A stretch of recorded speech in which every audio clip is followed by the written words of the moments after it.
I became interested in anthropology, really in archaeology, when I was really in grammar school. When I was about 9 or 10, we went to the Metropolitan on a field trip.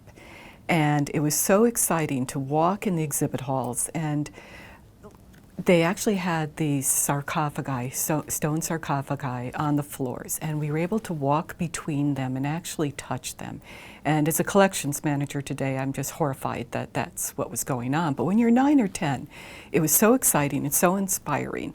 And I remember just reaching out and touching an object and thinking, who made this? Why did they make this? I mean, it's a couple thousand years old. What were their lives like? What were they doing?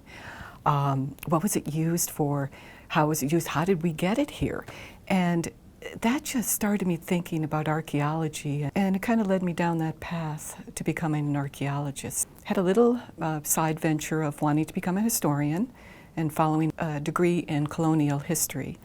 But I found that it just didn't intrigue me enough. I wanted to be out in the field. So I went to University of Colorado in Boulder and got a bachelor's degree in anthropology and worked out in the field, and found what was exciting is there were some field schools that let you do both history and archaeology in a discipline which was just emerging called historical archaeology.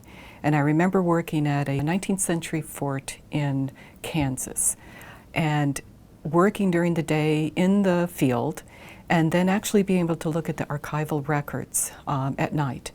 And that was just exciting to put the two together and find out what was in the field and what we were excavating, how did it compare to the original documents. And that led me to a degree in historical archaeology out of Illinois State University, and slowly brought me to where I am today.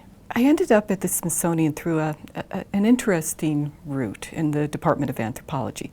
My degree was in historical archaeology, and I was working for many years for cultural resource firms, for the Bureau of Land Management, the National Park Service, for universities, and I was working at prehistoric and historic sites across the country.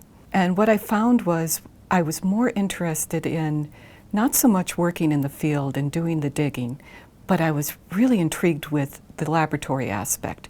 I really liked making order out of what was coming from the field, to get the objects, whether they were coming from prehistoric sites or from historic sites, to identify them, to ensure they were correctly labeled, correctly housed, ready for the archaeologist to write a report, or for other people to use the collection somewhere down the road. Our actual laboratories were everything from the back of a van to an abandoned camp, Eagle Scout camp, I think in Arizona, where we made a laboratory out of bunk beds. Our drying racks were the wire meshes of the box springs out of a bunk bed, and still trying to create order from it. Through time, I was doing material culture studies, identifying the objects, cataloging them. Computer databases came on. We were in the cutting edge of that.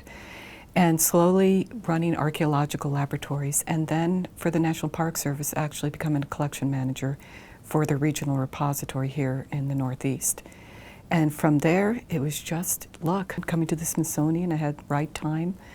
It was almost 20 years ago. And it was exactly what I wanted, is to become a collections manager and to care for the collections for future generations and for researchers and individuals today to use.